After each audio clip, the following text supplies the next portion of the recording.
Bonjour à toutes, bonjour à tous. L'immobilier, une passion française. Plus de 68 millions d'habitants et une préoccupation commune, avoir un toit. Avec des centaines de milliers de transactions par an, la France est le pays de la pierre. Pour répondre à nos questions, nous avons le plaisir d'accueillir Arantxa Monterola, directrice de Ouest France Immo. Bonjour Arantxa. Bonjour.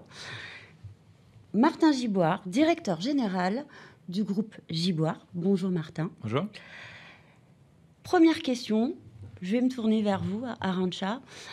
Si vous deviez me donner un chiffre phare sur l'année 2024, quel serait-il ? Alors, j'ai envie de démarrer cette émission avec un chiffre positif, surtout qu'on parle que de crise de l'immobilier depuis le début de l'année, depuis quelques temps. Donc, j'ai envie de retenir le chiffre du mois de septembre qu'on a constaté sur Ouest France Immo. C'est plus 27%, et ce plus 27%, c'est le nombre de mises en relation qui ont été faites entre des internautes et les agences immobilières qui ont déposé des annonces en fait sur notre site. Donc ce 27%, j'ai envie de me dire qu'on a peut-être arrêté, ou on est à la fin de cette crise, qui a un signe de reprise. D'autres tendances en fait le disent aussi. Donc ça, je pense que d'autres interlocuteurs, dont Martin, en fait, en parlera mieux que moi. Mais en tout cas, moi, j'y vois un signe de reprise. Et je le constate que je vais abuser avec un autre chiffre. Si vous permettez. Abuser. Nous sommes là pour ça. Je vais dire aussi que, y compris sur le neuf, parce qu'on parle du neuf et on dit que c'est très compliqué ou encore plus compliqué, bah sur le neuf, c'est plus 9% aussi de mise en relation sur le mois de septembre. Donc vraiment, il y a des tendances qui sont tout à fait intéressantes et j'ai envie d'y voir un signe positif. Voilà. On parle de neuf, on parle de résidentiel. C'est forcément vers vous que je me tourne, Martin. J'aimerais que vous nous donniez également peut-être un ou plusieurs chiffres représentatifs du panorama immobilier du moment, s'il vous plaît. C'est vrai qu'au sein du groupe Giboire, on a noté effectivement aussi des clients qui reviennent, qui sont un peu plus présents. On a sur le marché de l'ancien 10% en plus de transactions depuis le début de l'année. Donc c'est pas neutre, c'est pas non plus un raz-de-marée, mais ça commence à nous montrer qu'il y a des facteurs qui sont positifs. Le crédit immobilier, tout ça, on en parlera aujourd'hui. Donc ça, c'est un premier facteur sur l'ancien. Sur le neuf aussi, on note une dynamique plus intéressante en 2024 qu'en 2023, une reprise du marché, puisque les clients signent, et ils signent plus rapidement, puisque chez nous, un client qui arrive par Ouest France Immobilier, par exemple, signe en 24 jours. Avant, c'était plutôt 35-36 jours entre le moment où il arrivait chez nous et où il signait son contrat de réservation. Donc voilà, plusieurs facteurs qui sont positifs, qui nous montrent que le marché est en train de reprendre tout doucement, mais il reprend quand même. Mais sûrement. Ce qui m'amène à la question suivante, Arantxa, par rapport à ce que vous pouvez identifier sur le site Ouest France Immo. Finalement, comment se comportent les Français face à l'immobilier ? Que veulent les Français, j'ai envie de vous dire ? Alors effectivement, nous, on analyse les internautes qui viennent sur le site et on analyse complètement les recherches qu'ils font, ce qu'ils tapent sur le moteur de recherche du site, de façon à bien voir les tendances, quoi. Donc, ce qu'on peut voir, déjà, si on parle des secteurs. Donc, nous, on a un site régional, on n'est pas un site national. Pour autant, dans les années post-Covid, on a vu une grosse audience qui venait de Paris-Île-de-France. Donc, celle-ci existe toujours, mais là où elle était passée en première position d'audience, elle est passée en troisième position. Donc, la première audience, c'est Pays de Loire. Donc, c'est bien des gens qui sont en Pays de Loire et qui cherchent en Pays de Loire ou en Bretagne, mais en tout cas qui cherchent dans la région. Deuxième audience, juste à côté, c'est la Bretagne. Les deux audiences sont en forte progression. Et ensuite la Normandie. Paris-Île-de-France arrive en troisième position entre la Bretagne et la Normandie. Pour autant, elle est en baisse. Donc on voit bien qu'il y a moins d'attirance des Parisiens vers globalement nos marchés. J'exclus le marché littoral quand même.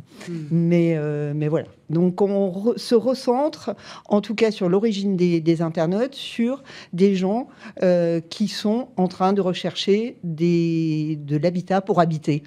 Et donc ça, c'est aussi un signe assez intéressant. Ça, c'est le premier point. Deuxième point, sans grande surprise, on cherche d'abord des ventes, puis des locations, puis du neuf, puis des terrains. Mais ce qu'on constate aussi, et ça c'est un signe aussi assez encourageant, c'est une reprise des gens qui font des estimations sur notre site. On a plus de 27% de gens qui font des estimations, donc on voit qu'il y a des vendeurs qui étaient un peu au frein, qui sont en train de se réinterroger sur la mise en vente de leurs produits. Après, il y aura la notion de prix, mais Martin ou Maître Bosquet en parlera mieux que moi tout à l'heure. Il y a la notion de prix qui jouera là-dessus. Mais en tout cas, les vendeurs sont à nouveau, auraient envie en fait, de remettre leurs biens à la vente. Donc ça, ensuite, qu'est-ce qu'on cherche dans les ventes? Si on fait les ventes, les maisons. En première position, les appartements, donc c'est des 3 pièces, 2 pièces. Donc ce sont des appartements moyens. Les grands appartements arrivent après. Et une particularité de la Bretagne, bien sûr, on cherche des longères. Ça arrive assez vite dans les critères. Il y a une chose intéressante, c'est les DPE. Donc nous, on a mis des critères de DPE dans notre moteur. Et on voit que de plus en plus de gens renseignent des DPE dans les critères de recherche. Donc, dans la liste, les AB, c'est plus 199% de gens qui renseignent. Sur CD, c'est 200%. Et sur EFG, c'est quand même plus 59%. Donc, on a aussi des gens qui cherchent des biens qui sont dits passoires thermiques et du coup, qui pensent faire des travaux derrière. Donc, ça, c'est une tendance aussi assez intéressante. Concernant les locations maisons en première position, les appartements aussi, mais les appartements, on est plus dans des petits appartements, 2 pièces, T1, 1 pièce, et après arrivent les 3 pièces et 4 pièces. On est là quand même dans des villes étudiantes et une recherche que j'ai regardée essentiellement sur septembre. Donc, on a un effet étudiant qui est très fort, évidemment, quoi. Donc, on cherche aussi des garages, des box et des parkings en location. Voilà. Et le top des villes, sans grande surprise, Rennes, Nantes. On a des villes de littoral qui ressortent comme Saint-Malo, Sabdolone, Vannes, Saint-Brieuc. Mais on retrouve Angers, on retrouve Caen aussi. Et en location, c'est les villes étudiantes, avant tout. Donc là, si je vulgarise un petit peu, on est dans le monde de l'envie. Donc c'est un premier pas qui est fait. Martin Gibois, sur le terrain, est-ce que finalement, ça se confirme? Comment se portent, en tout cas, ces demandes et comment elles se transforment? Alors moi, je vais prendre un schéma un peu de différence. C'est vrai que chez nous, ça se passe d'abord par la location. L'entrée dans le cycle vie de l'immobilier, c'est souvent le premier pas, c'est la location. Un étudiant, un jeune qui veut démarrer dans la vie, il commence comme locataire. Un locataire, aujourd'hui, il est un peu dans une situation difficile. On voit des articles dans la presse, au sein du Ouest France. On voit bien que trouver une location, aujourd'hui, c'est très compliqué. Et les chiffres le prouvent. Chez nous, on est passé en 5 ans. Au 1er juin, au 1er juin 2024, on avait 45 logements à proposer. Donc, c'est marginal. Alors que 5 ans au préalable, on en avait 240. Donc, on a une chute phénoménale du potentiel locatif.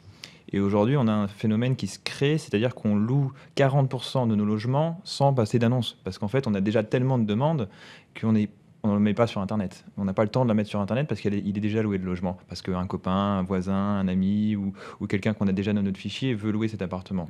Donc c'est vrai que cet été, sur juillet-août, on a eu plus de 8600 demandes pour trouver des logements. Et au final, on n'a fait que 200 locations. Donc on n'arrive pas à satisfaire tout le monde.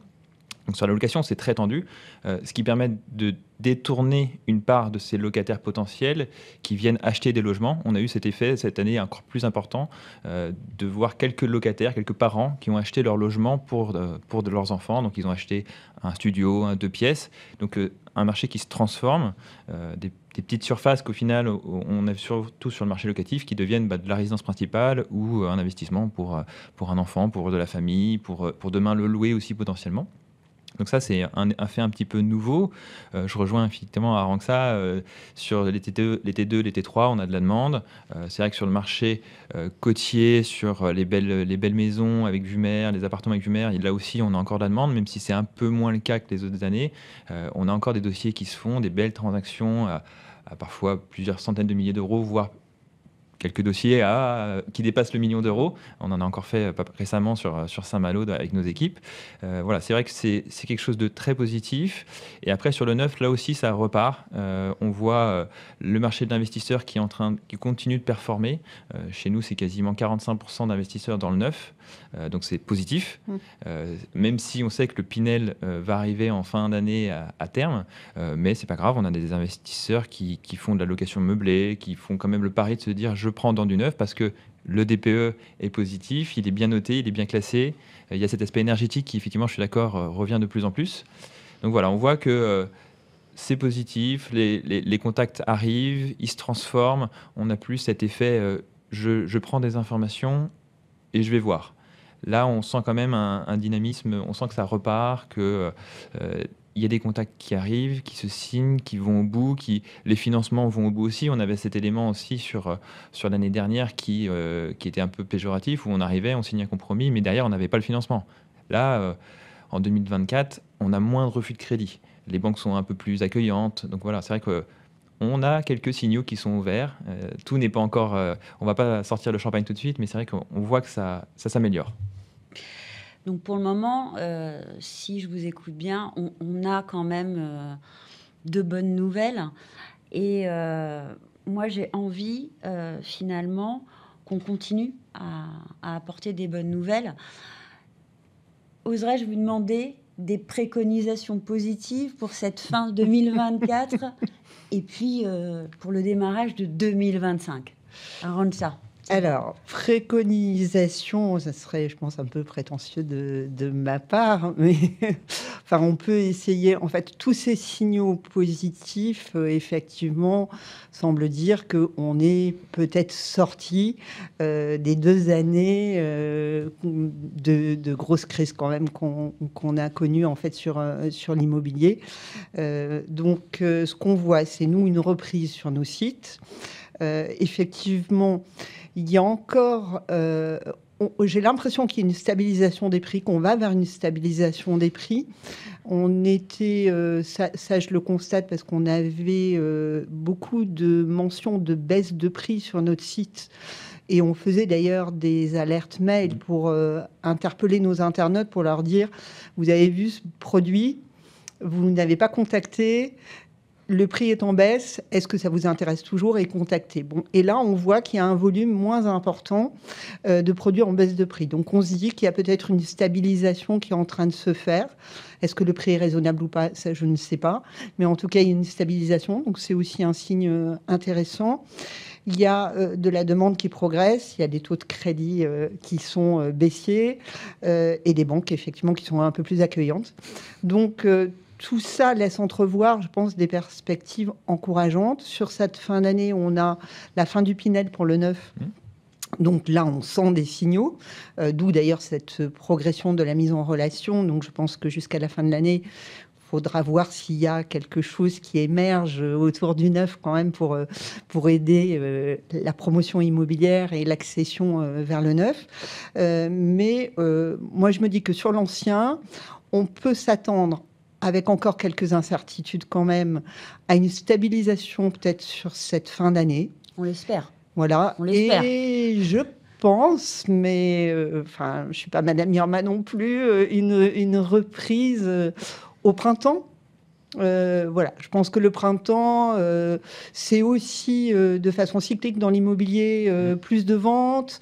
Donc, avec 6 mois qui auront été plutôt favorables, peut-être aussi des agents immobiliers qui vont reprendre le sourire avec peut-être des entreprises avec moins de problématiques de trésorerie, etc.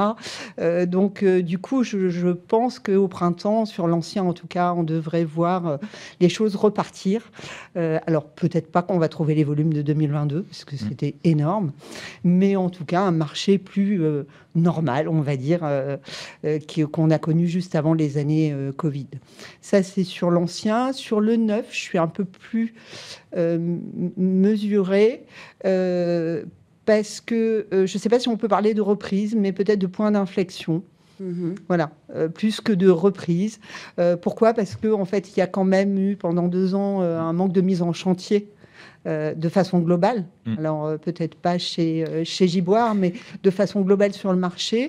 Donc, du coup, manquant de produits, même si les investisseurs reviennent, il n'y aura pas l'offre correspondant à la demande. Donc, je parlerai plutôt de point d'inflexion et peut-être une meilleure tendance vers la fin de l'année 2025 et 2026. Encore une fois, nous ne sommes pas... Je ne suis pas Madame Irma. Alors, j'ai tendance à dire je ne suis pas panoramique, c'est parce que nous sommes en Bretagne. C'est vrai. Mais en tout cas, dans ce que vous venez de nous dire, il y a quand même de jolies pistes. Je me tourne vers vous, Martin Giboire. Peut-être plus que des préconisations, en tout cas des conseils utiles pour que vous, opérationnels, rencontriez votre public, donc nos clients, et qu'ils passent avec grand plaisir la porte de nos agences immobilières, qu'ils aillent prendre le conseil là où ils se trouvent. Alors, ils sont toujours le bienvenu. De toute façon, on est accueillant dans l'immobilier, donc il faut passer les portes des différentes agences immobilières. C'est vrai que je rejoins Arantxa. On va avoir plusieurs marchés, on va avoir plusieurs tendances. C'est toujours délicat de s'avancer. Je prends l'exemple de juin, quand notre président a pris une certaine décision, le marché s'est arrêté parce qu'on a eu, nous, des ventes qui se sont annulées parce que justement, on ne savait pas où on allait. Donc, on avance un peu au mois le mois. On voit que là, les crédits diminuent, donc c'est un signal positif pour le marché immobilier. Mais c'est vrai qu'on ne se fait pas on n'avance pas, on ne sait pas à 3 mois, on ne sait pas à 2 mois. On essaye d'avancer à peu près chaque mois le mois pour se dire où est-ce qu'on va pouvoir aller. Donc sur les différents métiers, sur les différents marchés, sur la location, on sait que ça va encore être de pire en pire de chaque année. Donc nous, ce qu'on conseille à nos clients sur le marché de la location, c'est d'arriver avec un dossier déjà préparé, complet en agence immobilière. Et tout de suite, on va pouvoir aller beaucoup plus vite dans le process de validation d'un dossier et d'un appartement. Sur la partie ancien, je suis d'accord, on sent une reprise. Il faut aussi expliquer que le marché de l'ancien, le prix est plus faible. Donc c'est vrai qu'on a aussi cet aléa. On peut aller chercher des prix qui sont souvent chez nous, chez Giboire, ils sont 100 000 € en général en moyenne moins chers que les équivalents dans le logement neuf. Donc il y a quand même un aléa important, un prix important et un écart qui est important. Donc c'est pas neutre. Donc sur l'ancien, on sent une reprise timide mais actuelle. Effectivement, là aussi, il faut bien se préparer son dossier. Il faut aller voir son banquier, son courtier au préalable pour être sûr de sa capacité de financement, parce que on voit qu'avec l'évolution des taux, 1 mois, 2 mois, 3 mois, l'enveloppe n'est pas la même. Mais là, l'enveloppe est grossie. C'est-à-dire que quand on perd 0,5%, tout de suite, on peut aller chercher peut-être 4, 5, 6 mètres carrés en plus en fonction dans certains quartiers, dans certaines villes, on peut aller chercher de la surface complémentaire. Donc forcément, ça a un impact. Et c'est la même chose pour le neuf. Nous, alors effectivement, on a lancé quand même des chantiers en 2024. On en a lancé sur différents territoires. Alors on est prudent. Quand on lance un chantier aujourd'hui en Bretagne, en Pays de Loire ou dans nos différents territoires, parce que malgré tout, il faut qu'on ait cette certitude qu'on va pouvoir commercialiser. Et on voit des réussites. Alors ça dépend des territoires. Il y a des territoires qui sont plus touchés que d'autres. Mais malgré tout, quand on est bien placé, quand on a un prix qui est cohérent avec le marché, qu'on a un produit qui est sympa avec une belle signature, ça se commercialise. On va jusqu'au bout des chantiers, on lance les chantiers et on va jusqu'au bout, jusqu'à la livraison. Alors on aura peut-être effectivement un petit effet en 2025-26 où on aura moins de logements qui seront livrés parce que malgré tout on a été prudent durant les années 2023-2024. Donc peut-être effectivement un ralentissement des livraisons dans le logement neuf. Vous avez amorcé un petit peu la question qui arrive, mais c'était nécessaire de toute façon. c'est vrai que depuis quelques années, on est dans un pays qui a cette particularité d'avoir la possibilité de transacter ou de louer via des acteurs et des actrices de l'immobilier ou de manière directe. On note quand même que les transactions qui se passent le mieux sont celles qui font interagir les acteurs et actrices de l'immobilier. Ma question est la suivante. Finalement, si je vous pose la question la plus simplement possible, pourquoi c'est vital finalement d'utiliser West France Immo, d'aller sur les bons sites, et pourquoi c'est vital de s'adresser à quelqu'un qui est vraiment porteur de la carte de transaction, de gestion ou qui construit? Avant ça, s'il vous plaît. Alors déjà, pourquoi s'adresser sur un site? Enfin, pourquoi passer par un site? Et ensuite, je vais faire pourquoi West France Immo?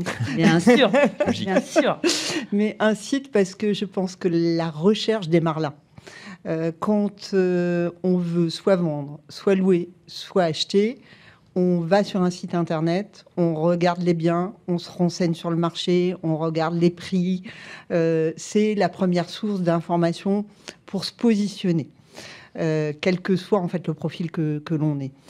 Ensuite, pourquoi West France Immo? Parce que on est dans une région ici et on est le seul site régional dans un monde de sites nationaux. Donc, la force de West France Immo, c'est la puissance de ses audiences régionales pour des gens en fait qui cherchent en fait des biens qui sont positionnés dans la région. Et quand on sait que la recherche immobilière pour l'accession ou même la location, c'est quand même, je veux habiter à tel endroit et je choisis une ville et je veux pas habiter potentiellement à Marseille alors que je travaille à Rennes, quoi. Donc je cherche à Rennes. Donc on a effectivement une audience régionale qui est très très puissante. On a aussi, grâce à nos clients, dont la société Giboire, un gros volume d'annonces. Et ce volume d'annonces permet d'offrir aux internautes un choix très important de biens et de faire en fait déjà sa première impression sur un site comme le nôtre. Et un point essentiel, c'est que fort de cette mission, notre mission aussi est toujours d'essayer d'innover et d'apporter des nouveautés pour que notre audience continue toujours à être qualitative. Donc, pour exemple, on avait été les premiers, et c'est peut-être pas très connu, à apporter une géolocalisation des biens sur une carte, notamment sur la location. Et ça avait amené un vrai plus, puisqu'on avait constaté plus 34% de contacts vers les agences grâce à cette géolocalisation-là. Et là, ce qu'on est en train de travailler, c'est bien sûr autour du DPE, puisqu'on voit bien que c'est un sujet très très fort. Et donc, on espère, d'ici la fin de l'année, mettre sur le site un simulateur qui va permettre à quelqu'un en amont de découvrir ou de savoir quelles aides gouvernementales il peut avoir selon son DPE ou selon le nombre de positions qu'il voudrait gagner s'il faisait des travaux sur son DPE. Donc ça va permettre de donner une première information très utile pour les internautes et qui va peut-être faciliter aussi la transaction autour de DPE pas très bons, mais sur lesquels on peut faire des travaux. Et voilà, c'est ça vraiment la mission de West France Immo, si je devais la résumer aujourd'hui. Donc des belles annonces et des beaux outils qui évoluent. Martin Giboire, de votre côté, que va-t-il se passer ? Nous, on est partenaire aussi de West France Immobilier, donc forcément, c'est la même chose. On a besoin on a cette montée en compétences qui est en train de se faire. C'est dans des périodes comme actuellement où justement il y a ce renouveau, cette période un peu de tension où on se dit qu'est-ce qu'on va faire? Est-ce que le même métier sera le même aujourd'hui, demain, après-demain? Donc non, il y a des évolutions, c'est une évidence. Le fait de passer par un professionnel de l'immobilier, c'est important parce que ça permet déjà vous avez une garantie d'avoir le bon contrat, de respecter les règles parce qu'on est professionnel. Donc si on ne respecte pas les règles, à un moment donné, ça se retourne contre nous. Donc de bien respecter l'ensemble des règles qui s'appliquent au marché de l'immobilier, aux différentes lois qui s'appliquent à l'immobilier. Donc vous avez un contrat qui est en bonne et due forme, qui respecte respectent la loi tout simplement. Ce qui n'est pas toujours le cas avec le particulier, où parfois on peut s'arranger un peu d'une clause ou d'une envie particulière. Ça, nous, c'est totalement impossible. Donc là, sur l'aspect locatif ou sur la vente, c'est vrai que nous, c'est un peu notre force. Je sais que chez Giboire, on a par exemple embauché une notaire pour rédiger nos compromis de vente voilà, une fois qu'ils arrivent chez les notaires, chez Maître Bosquet par exemple, permettent d'avoir un dossier qui est carré. Il n'y a pas de surprise, tous les documents ont déjà été transmis, on a expliqué les diagnostics, on a expliqué s'il y avait un restaurant qui allait diffuser, enfin avoir des odeurs, ou si le quartier allait évoluer. Voilà, ça c'est notre rôle du quotidien, d'accompagner les différents clients sur leurs biens, sur l'avenir du bien, sur le DPE aussi, ce qu'on peut faire, ce qu'on pourrait faire sur les éventuels travaux, sur toutes ces petites choses du quotidien, sur les charges de copropriété qui sont un vrai sujet aujourd'hui, puisque il y a quasiment 12 à 13% d'augmentation de charges avec l'énergie qui augmente aussi. Donc on essaye d'expliquer tout ça à nos clients. Alors nos clients qui arrivent par Ouest France, qui arrivent en poussant les agences, en ouvrant la porte, même si des fois on n'est pas forcément aidé avec les manifestations, mais les clients, malgré tout, reviennent en agence. Il y a ce sentiment de j'ai besoin de voir mon conseiller, d'aller rencontrer, d'échanger, parce que pour la location, comme je l'expliquais tout à l'heure, on a 40% des dossiers qui se font chez nous sans annonces, mais dans la transaction, c'est vrai aussi, dans le neuf, c'est un peu moins le cas, mais dans l'ancien, on a quelques propriétaires qui n'ont pas envie, parce qu'ils ne le souhaitent pas, communiquer sur leurs biens. Donc on a encore ce phénomène de je vous donne un mandat, mais je veux pas trop que vous en parliez autour de moi parce que j'ai pas envie que mon voisin soit au courant. Donc ça, si Ouest France ne nous donne pas les contacts, par exemple, si le client ne fait pas l'effort de pousser la porte ou de demander des informations, on ne peut pas le conseiller et il pourrait passer à côté potentiellement du bien coup de cœur, du bien dont il aura envie. Donc voilà, c'est important de revenir voir les agents immobiliers, d'avoir ce côté 1, réglementaire, 2, accompagnement et suivi, et 3, le financement qui va venir en accompagnement aussi des clients qu'on va venir pouvoir conseiller et essayer d'anticiper un maximum les démarches pour les accompagner au mieux. Merci à vous deux pour cette première partie qui s'achève. Merci. Merci aux internautes de nous regarder. Et je vous propose de vous retrouver dans quelques instants avec de nouveaux invités. Maëlle Bernier, qui est communicante, porte-parole pour le groupe Meilleur Taux, et Maître Bosquet, qui est également porte-parole pour la Chambre des notaires de la Cour d'appel de Rennes.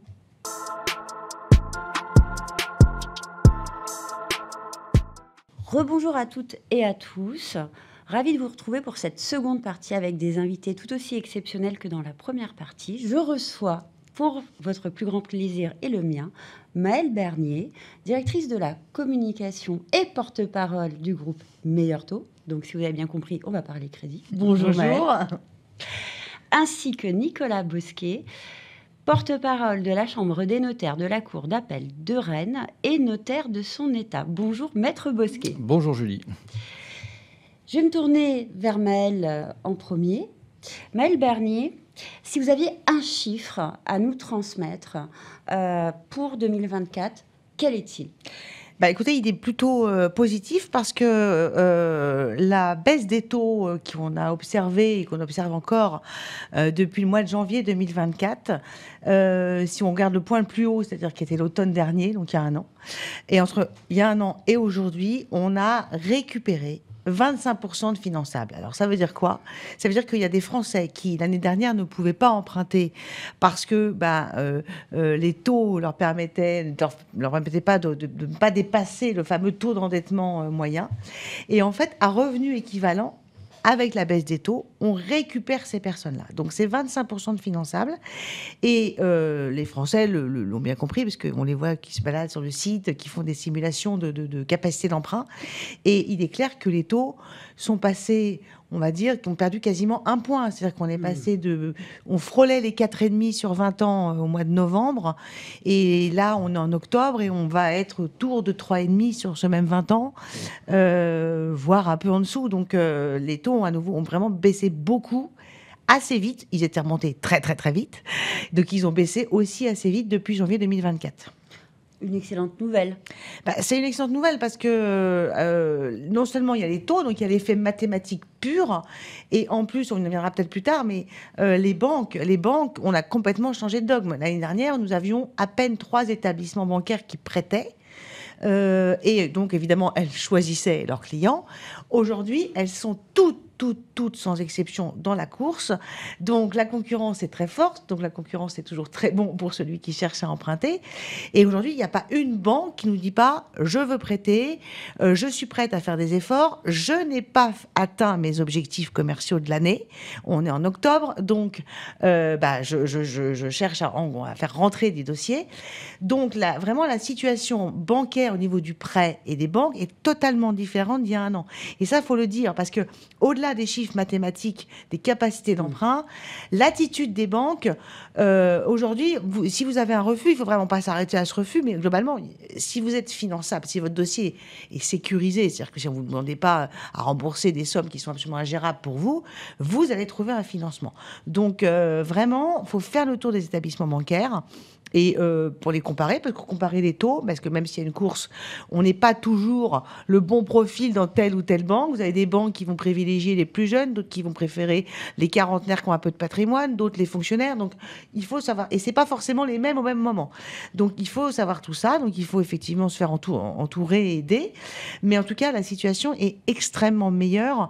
L'année dernière, ça a été la pire année 2023 qu'on ait jamais connue. Enfin, les plus vieux pensent effectivement à 2008. 2008, c'était une crise, on va dire, différente, mais on avait encore accès à des prêts. L'année dernière, c'était rien du tout. Plus d'envie, plus de banques qui prêtent. Donc, statu quo complet. Là, vraiment, l'année 2024, c'est bien mieux. Et l'automne 2024 est vraiment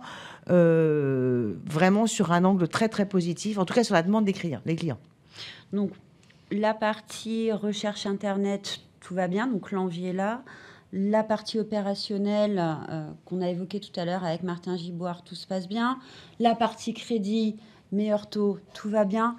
Maître Bosquet, chez nos amis notaires, le chiffre phare. Je vais être 2024. un peu plus sombre, moi. Je vais être un peu plus Oh sombre, non, mais mon ne chiffre, je vais faites pas ça. l'expliquer. Alors, je vais l'expliquer, et finalement, le chiffre que je vais vous donner, il est cohérent avec ce que vient de nous expliquer Maëlle, et surtout avec, finalement, l'évolution qui semble en cours. Donc, le chiffre que je vais vous donner, c'est le chiffre des volumes, notamment sur le deuxième semestre 2024. Donc, les volumes de vente sur le territoire de la Cour d'appel. Donc, je rappelle les 5 départements de la Bretagne historique, Loire-Atlantique, Finistère, Morbihan, Côte-d'Armor, Ille-et-Vilaine. Donc, le volume de vente a baissé de 18,4%, on va dire, 18% sur un an. C'est-à-dire qu'on a vendu 18% de moins, on a signé 18% de moins d'actes de vente entre le deuxième trimestre 2024 et le deuxième trimestre 2023. Si on compare 2023 par rapport à 2022, on était à moins 24, presque moins 25%. Alors on va appeler ça un ralentissement de la baisse, mais c'est logique par rapport à ce qu'expliquait Maëlle à l'instant. En termes de volume, on est quand même concrètement sur le premier semestre de l'année très bas. Les volumes baissent depuis à peu près 2 ans. Le départ des difficultés, c'est la rentrée 2022 environ, le départ des baisses. C'est une situation qui est générale, c'est pas particulier à notre cour d'appel, c'est général sur la France, c'est national, c'est constaté à peu près partout. Les projections, c'est sur la France entre 750 et 780 000 ventes signées cette année. Sachant que l'année record, 2022, on était à 1 200 000 ventes signées. Alors, ce chiffre-là, il faut peut-être aussi le prendre avec un petit peu de recul. C'était une période extraordinaire. Voilà. Et c'est vrai que ce qu'on a constaté, mais là, je pense parler du passé, ce qu'on a constaté, c'est qu'on était, contraint ou réduit à des ventes de nécessité liées à un déménagement, liées à un besoin de plus de surface, et que finalement, le marché était vraiment quand même restreint. Et il nous semble, du côté des notaires, donc de la Cour d'appel, qu'on a peut-être touché, et on l'espère, un plancher bas en termes de volume. On a des indicateurs également de reprise, notamment sur les avant-contrats, des choses positives. Et ce que je viens d'entendre me conforte dans cette analyse. Voilà.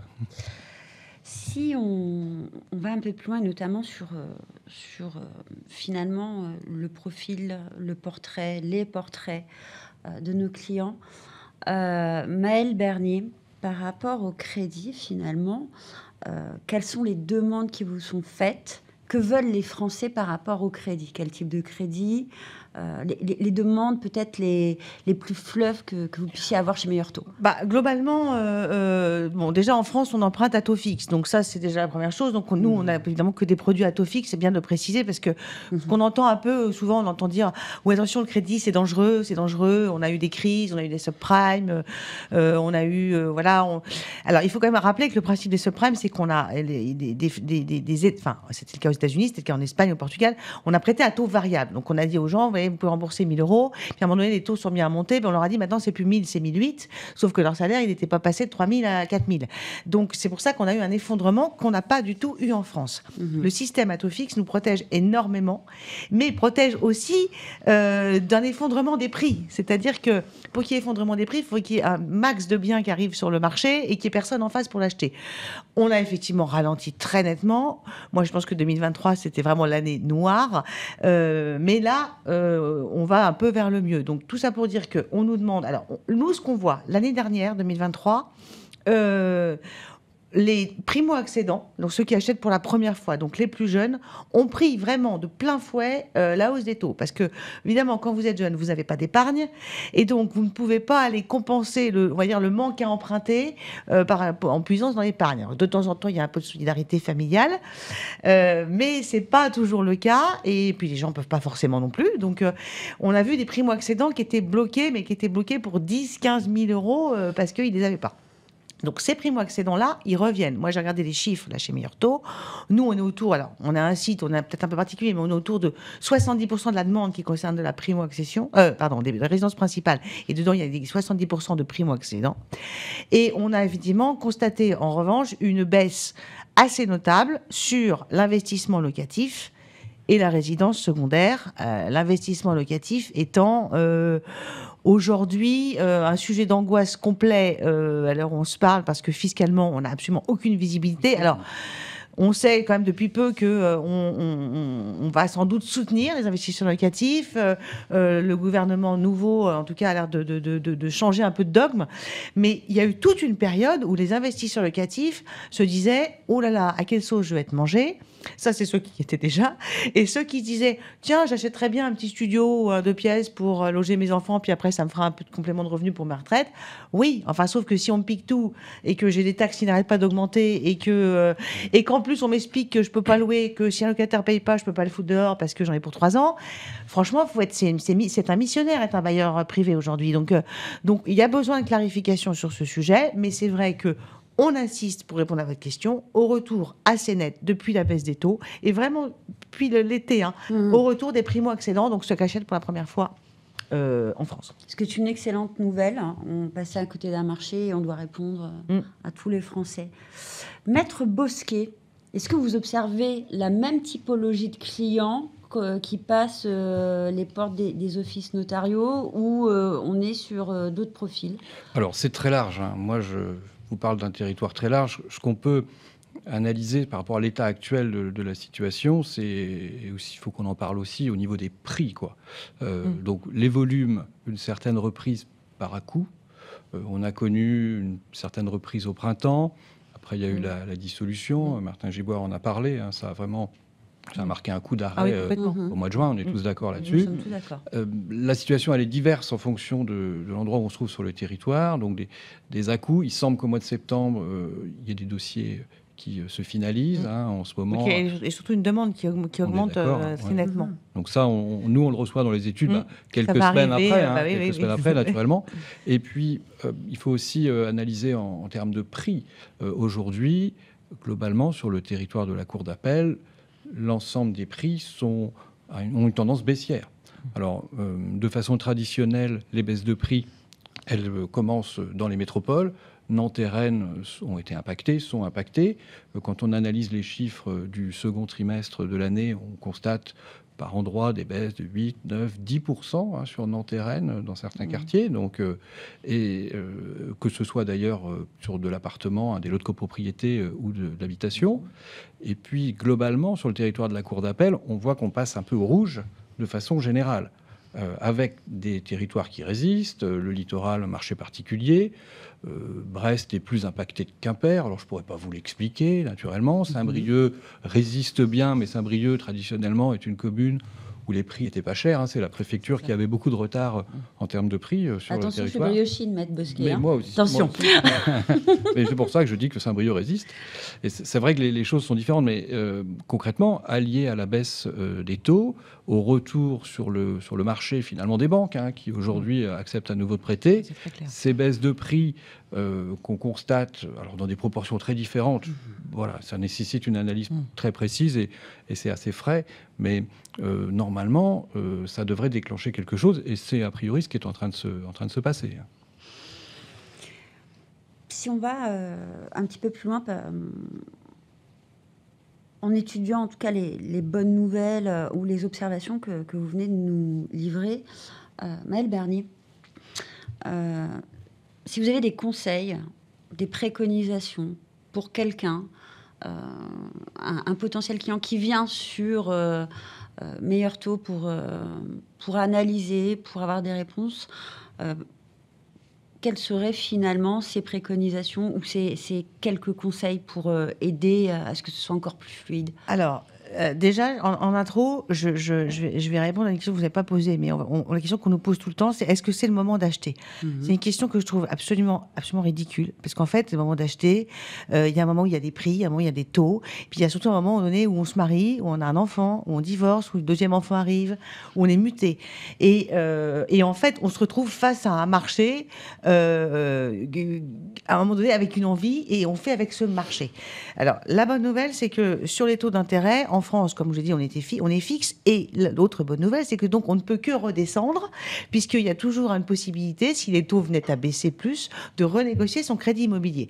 Donc, il faut déjà se dire que quelqu'un qui veut faire un projet immobilier, il calcule aujourd'hui son enveloppe d'emprunt ou son enveloppe d'achat en se disant que ce qu'il peut payer là est finalement le maximum qu'il paiera au long de la vie de son crédit, qui peut durer 7, 10, 15 ans selon les régions, selon les biens et autres.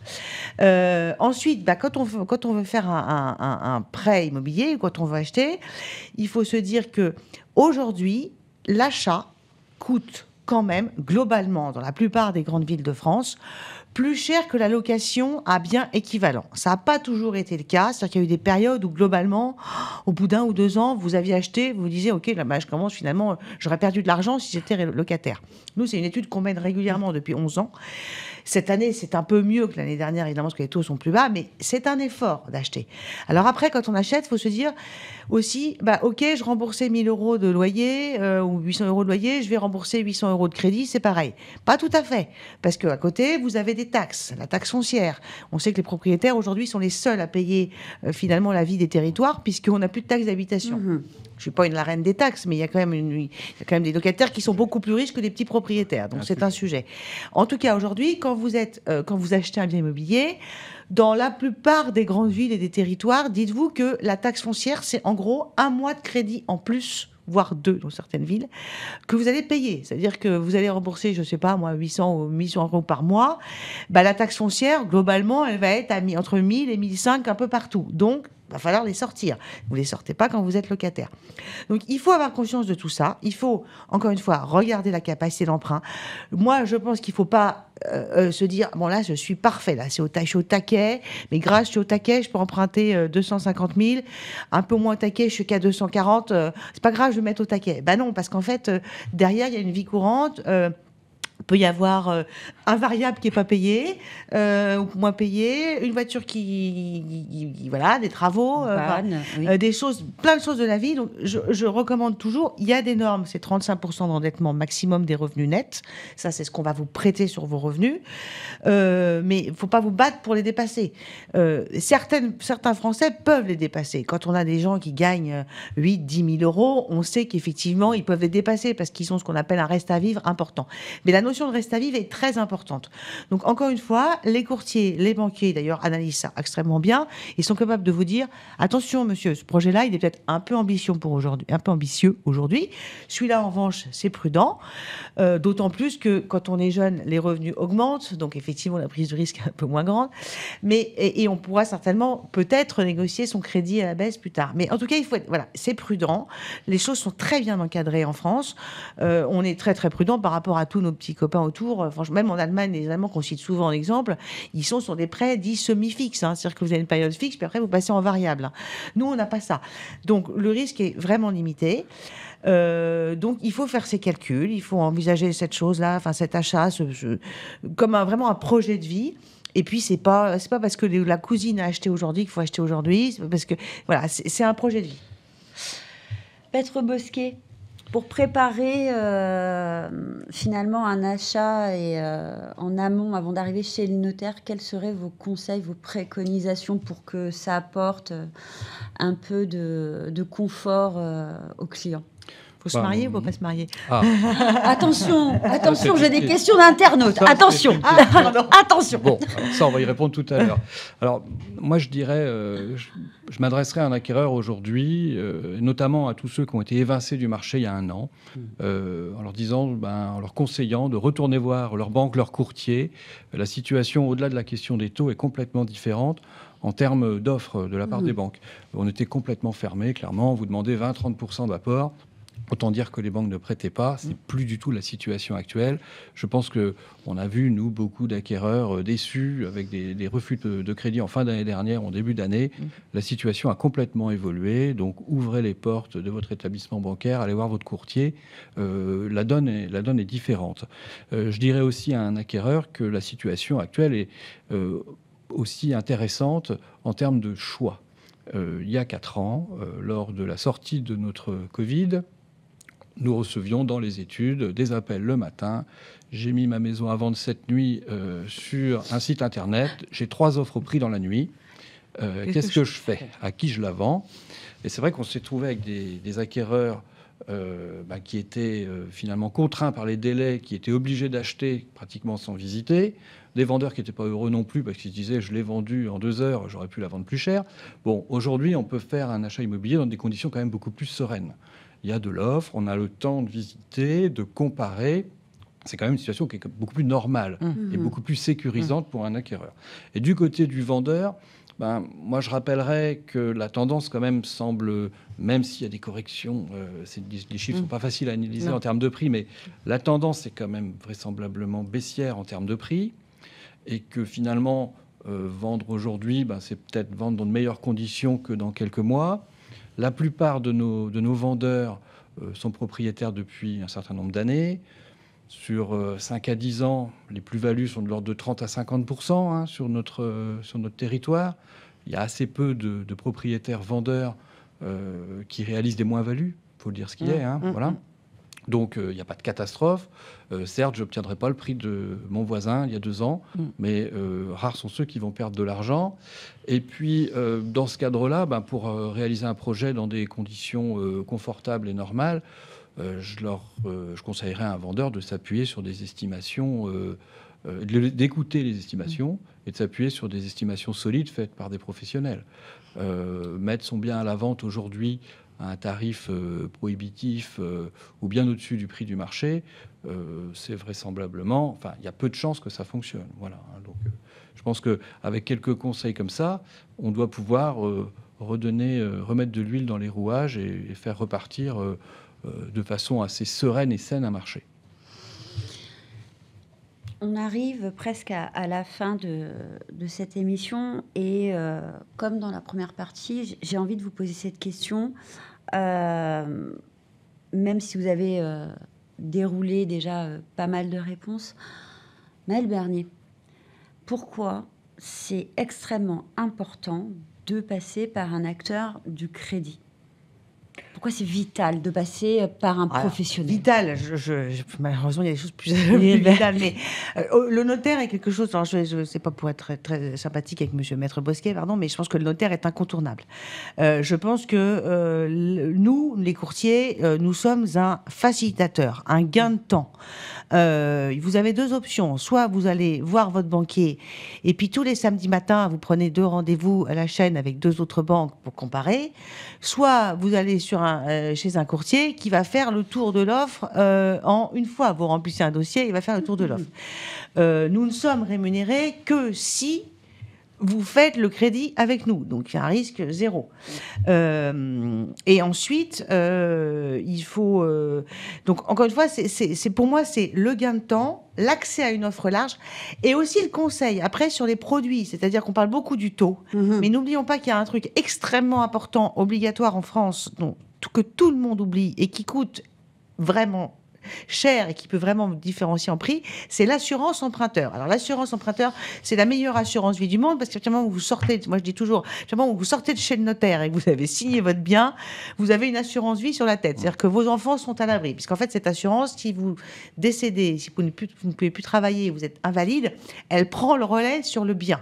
Elle rembourse votre bien à votre place. Donc ça veut dire quand même que vous pouvez... Alors, d'ailleurs, important, on parlait de la location tout à l'heure, ça, vous n'avez pas ça quand vous êtes en location, hein, donc il faut quand même payer. C'est une sécurité d'avoir des prêts immobiliers.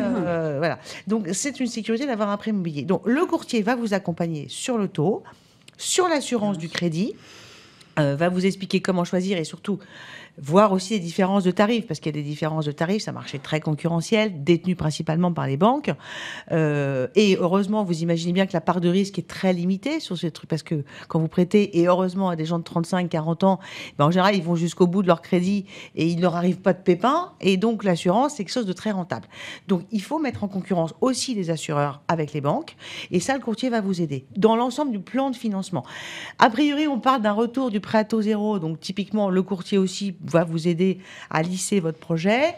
Et puis, le courtier peut aussi vous dire, par exemple, vous empruntez, mais d'ici 15 ans, alors ça pour les plus jeunes, vous allez être en retraite. Donc, attention, les revenus vont diminuer.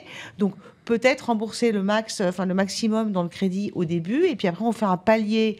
Alors, on va dire à 64 pour l'instant, mais on fait un petit palier où on baisse un peu la mensualité de 200-300 euros, par exemple, pour anticiper cette retraite. Peut-être que d'ici là, vous aurez remboursé différemment parce qu'il y aura eu un héritage autre, mais voilà, il faut anticiper. Donc, le courtier sert à monter un plan de financement complet et il n'est rémunéré que si vous allez jusqu'au bout. Il est rémunéré au moment où vous payez chez le notaire, donc pas avant, donc il y a 0 risque. Maître Bosquet, comme le disait très justement Maëlle Bernier, vous êtes le plus incontournable des incontournables dans notre chaîne de valeur. Moi, j'aimerais que vous reveniez sur la partie essentielle de travailler avec un notaire dès le début, finalement, du process immobilier. Alors, en propos liminaire, je vais rendre la politesse à Maëlle Bernier. J'y pense à l'instant, mais en ce moment, il y a beaucoup d'arnaques et de fraudes aux fausses offres de prêt. Donc, si vous interrogez, si vous êtes en contact avec un courtier ou une banque notoirement connue, vous évitez ce genre de difficultés. Oui. Et c'est vrai qu'il faut faire extrêmement attention au contact, disons, en l'absence de contact physique. Aujourd'hui, donc concrètement, moi, ça m'est arrivé l'an passé, des clients qui ont pris contact avec un courtier en ligne qui était un faux courtier. Ils ont reçu une offre de prêt qu'ils m'ont transmise à l'étude, qui était parfaitement normale. C'était un faux complet.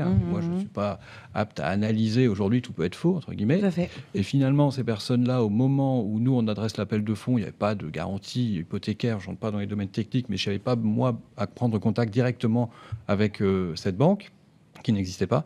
Au moment où on a adressé l'appel de fonds aux acquéreurs, le courtier a demandé, faux courtier, pardon, a demandé donc aux acquéreurs de verser leur rapport personnel de façon à débloquer l'ensemble du prix. C'est très important parce que et ça, du c'est prêt. une fraude extrêmement qui se propage. Ça fait 4 ans que nous, on porte plainte. On a une usurpation de marque, il y a des faux sites.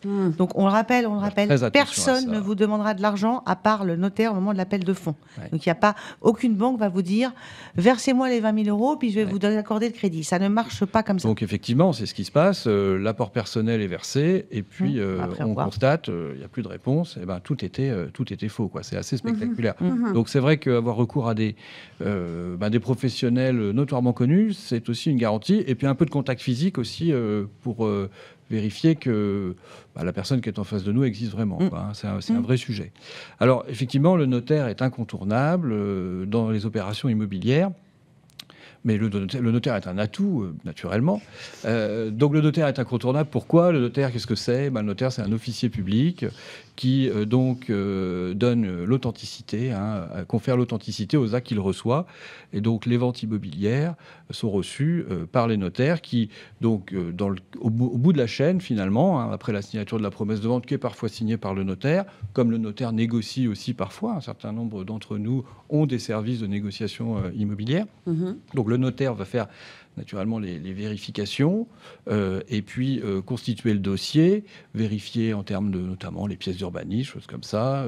On va aussi compiler bien sûr les diagnostics si c'est nécessaire et va faire finalement également finalement le mandataire ou réaliser le paiement du prix, c'est-à-dire que ça c'est une grande sécurité notamment pour le vendeur bien sûr. Donc le prix de vente passera par la comptabilité de l'étude. Donc on ne paye pas son prix directement entre le vendeur et l'acquéreur. Le prix de vente passe par la comptabilité de l'étude et quittancé et donc est sécurisé, tout ça passant par la Caisse des dépôts et consignations. Voilà. Et au-delà de cette mission-là, qui effectivement est réservée, confiée à l'officier public, le notaire va délivrer un certain nombre de conseils avec des questions. Vous avez parlé de mariage, c'est notre quotidien, effectivement. Les acquéreurs, on est toujours très heureux de les rencontrer avant la signature pour analyser leur situation, les renseigner sur les codes-parts d'acquisition, sur leur situation familiale, matrimoniale ou pas, sur l'intérêt ou pas de signer un pacte civil de solidarité, de signer des testaments. Du pire, parce qu'il peut divorcer derrière. Voilà, alors nous on est là pour les mauvaises choses, ça c'est clair. Les alerter sur ce qui se passera au moment où ils vont se séparer, effectivement, c'est une sécurité. Et effectivement, on accompagne beaucoup finalement en droit de la famille dans le prolongement de la vente et ça s'anticipe, oui. Merci beaucoup, Maître Bosquet. Merci beaucoup, Maëlle Bernier. Donc, vous l'aurez compris, le marché immobilier ne s'arrête jamais. Et après chaque ondée, le beau temps revient. Un grand merci à tous mes invités, aux internautes qui nous ont fourni toutes ces questions, à l'équipe de Ouest France Immo, à Ouest France, ainsi qu'à la réalisation. Et à très bientôt.